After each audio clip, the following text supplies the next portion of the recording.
The live TV, सच सबसे आगे।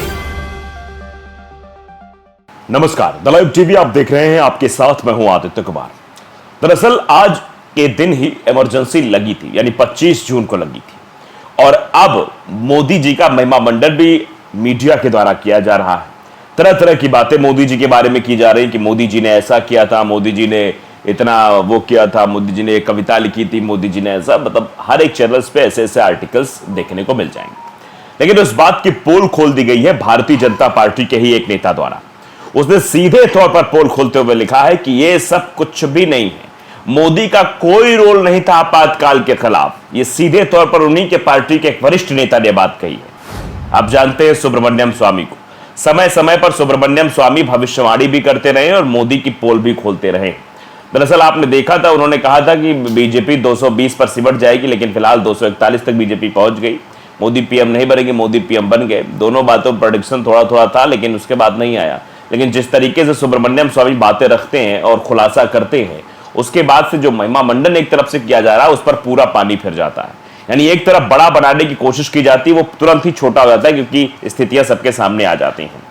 अब सुब्रमण्यम स्वामी ने क्या कहा है, इसको बताने से पहले हम आपको लेख दिखाना चाहते हैं, जिस लेख में मोदी जी का महिमा मंडन किया गया, और यह लेख इंडिया टीवी पर हमें देखने को मिला। देखिए, लिखा है कि इमरजेंसी के दौरान पीएम मोदी ने दिया था खास भाषण, पढ़ी थी ये कविता, उस दौरान लिखा गया था ये लेख। मतलब पढ़ी थी ये कविता, ये लेख लिखा गया था। देखिए इसमें क्या कुछ लिखा हुआ है।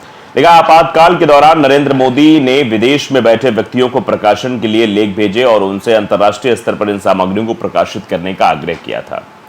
आप जानते हैं कि 25 जून 1975 को ही आपातकाल लागू हुआ था, और उस आपातकाल के बाद बहुत सारी ऐसी घटना भी घटी थी, जिनके बाद कई राजनीतिक पार्टियों का जन्म भी हुआ था। कांग्रेस के खिलाफ छात्रों के नेतृत्व के आंदोलन पूरे देश में फैल रहे थे, और गुजरात भी इसका अपवाद नहीं था। 1974 में गुजरात में नवनिर्माण आंदोलन के दौरान पीएम नरेंद्र मोदी ने देश में परिवर्तन लाने के लिए छात्रों की आवाज की शक्ति को प्रत्यक्ष रूप से देखा। नरेंद्र मोदी उस समय आरएसएस के प्रचारक थे। आरएसएस के युवा प्रचारक के रूप में उन्होंने ऐसा भाषण दिया कि युवा आंदोलन का जोश और बढ़ गया।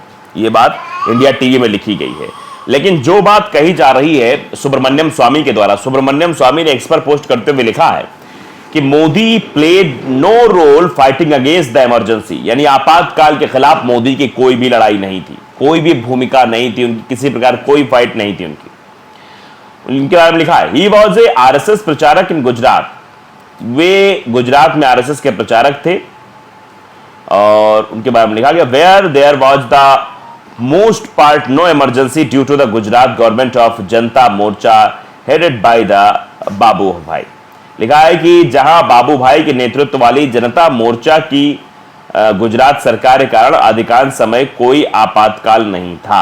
यानी बाबू भाई की वहां नेतृत्व वाली जनता मोर्चा की सरकार थी गुजरात में, तो वहां किसी प्रकार का आपातकाल का प्रभाव नहीं दिखाई दे रहा था। ये बातें लिखी, लेकिन यहां आर्टिकल में दिखाया जा रहा है कि नरेंद्र मोदी ने जोश भरने वाला भाषण दिया, युवा आंदोलन में वो सम्मिलित हुए, और कविता भी पढ़ी गई। आगे लिखा हुआ है, नरेंद्र मोदी ने आपातकाल को आपदा में अवसर के रूप में वर्णित किया और लोगों से कहा कि लोग सरकार के खामियों को जनता के बीच ले जाएं।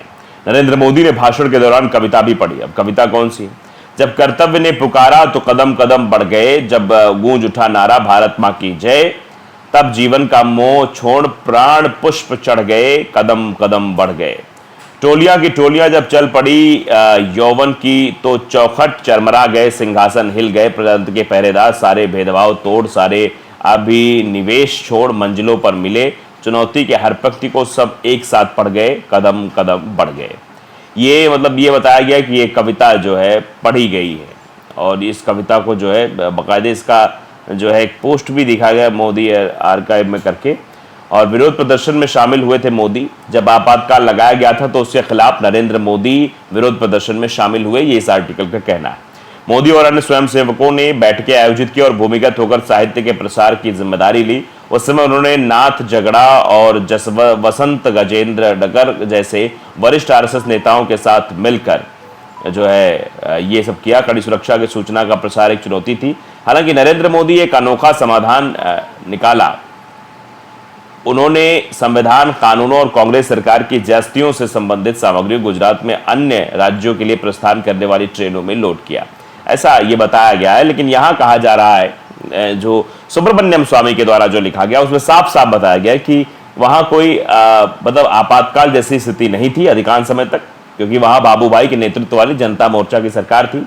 मोदी को श्रेय लेने की कोशिश करने की बुरी आदत है। यह लिखा कि Modi has a bad habit of trying to grab credit when none is due to him. जब उनके पास कोई नहीं होता है, मतलब उनके पास कुछ नहीं होता है, तो उनको श्रेय लेने की एक बुरी आदत मोदी जी को पड़ गई है और उसी बुरी आदत के लिए मोदी जी जाने जाते हैं।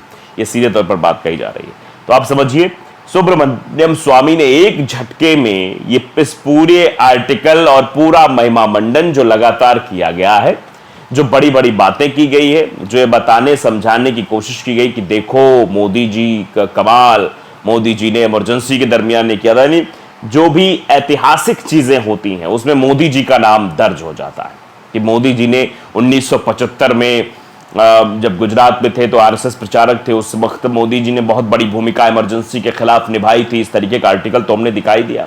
जबकि सुब्रमण्यम स्वामी उन्हीं के पार्टी के नेता ये बात कहते हुए नजर आ रहे हैं कि गुजरात में तो ऐसा कुछ था ही नहीं, गुजरात में तो जनता मोर्चा की सरकार थी, वहां इमरजेंसी जैसे कोई हालात ही नहीं बने थे बहुत दिनों तक। तो वहां पर ऐसा कैसे कह दिया। और मोदी ये सब कुछ जो है जो कर रहे हैं वो सिर्फ दिखावे के लिए कर रहे हैं। वो सिर्फ ये जताना चाहते हैं, बताना चाहते हैं कि भैया देखो मैंने जो किया है वही सही है और मैंने सारी चीजें होनी चाहिए, इसीलिए सब चीजें हुई। इसमें बहुत सारी चीजें लिखी हैं। आप समझिए कि आपातकाल को लेकर लेख पत्र पत्रिकाओं में छपाया कि आप समझिए आरएसएस को भूमिगत होने के लिए मजबूर होने के बाद गुजरात लोक संघर्ष समिति की स्थापना की गई। 25 साल की उम्र में वो 3 साल के भीतर तेजी से इसके महासचिव के पद पर आसीन हो गए। अपने लेखों और पत्राचार के माध्यम से मोदी ने कांग्रेस सरकार खिलाफ विद्रोह को बनाए रखने में महत्वपूर्ण भूमिका निभाई। यहां तक कि सबसे चुनौतीपूर्ण अवधि के दौरान भी जब प्रमुख आंदोलन नेताओं को MIASA अधिनियम के तहत अन्यायपूर्ण तरीके से गिरफ्तार किया गया था। एक पत्राचार में गुजरात न्यूज़लेटर और साधना पत्रिका जैसे प्रकाशनों के साथ अन्य भूमिगत साहित्य और प्रिंटों से नरेंद्र मोदी के लेखों की पेपर कटिंग एकत्र करके उन्हें BBC जैसे प्लेटफॉर्म पर प्रसारित करने की इरादे से भी चर्चा की थी। मतलब पूरा ये महिमा मंडन जो है वो किया गया है और महिमा मंडन करके ये लेख छापा गया है। आप समझ सकते हैं, चैनलों की मजबूरियां भी समझ सकते हैं। और शुरुआत से जो साहब के गुणगान करने का एक जो है कार्यक्रम चला आ रहा है उसमें तो कभी भी पीछे नहीं हटना है। और उसी कार्यक्रम को आगे बढ़ाते हुए इमरजेंसी के दरमियान कांग्रेस के खिलाफ एक बड़ा आंदोलन खड़ा करने की बात नरेंद्र मोदी के बारे में कही जा रही कि नरेंद्र मोदी को इसका बड़ा श्रेय दिया जा रहा है। लेकिन जो बात उनकी ही पार्टी के वरिष्ठ नेता कह रहे हैं सुब्रमण्यम स्वामी, उनकी बात को हम दरकिनार कैसे कर सकते हैं, उनकी बात को हम डिनाई कैसे कर सकते हैं, क्योंकि वो भी वरिष्ठ नेता है और वो बता रहे हैं कि उस वक्त गुजरात में सरकार जनता मोर्चा की थी, वहां पर इमरजेंसी का कोई इतना बहुत इफेक्ट नहीं था। मोदी ये सब कुछ सिर्फ महिमा मंडन के लिए कर रहे हैं कि मोदी जी ने बहुत कुछ किया, जबकि ऐसा कुछ भी नहीं है। द लाइव टीवी को अगर आपने सब्सक्राइब नहीं किया जरूर करिए, बेल आइकन दबाइए ताकि सच खबर आप तक पहुंचती रहे। नमस्कार। द लाइव टीवी, सच सबसे आगे।